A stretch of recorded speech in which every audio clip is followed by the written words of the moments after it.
Ande agatsa. Animalia bibiparoa da. Horrek esan nahi du bere amaren zabelekin. Jaiotzen dela. Animalia ugaztuna da.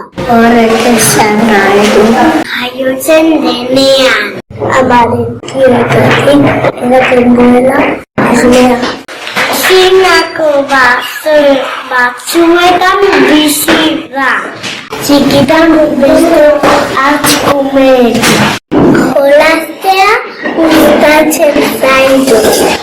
Horandu, izan behar. Bakarrik egotean gozatzen du. Zuhaitzetara igotzen.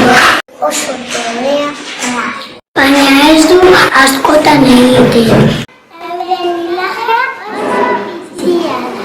Gorputzaren gune batzuk zuriek ditu.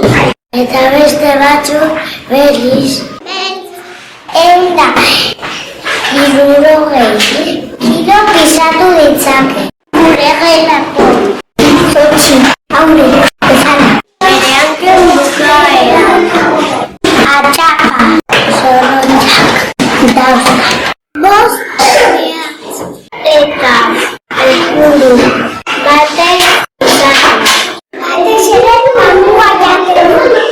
Bambua landare gogor bat da.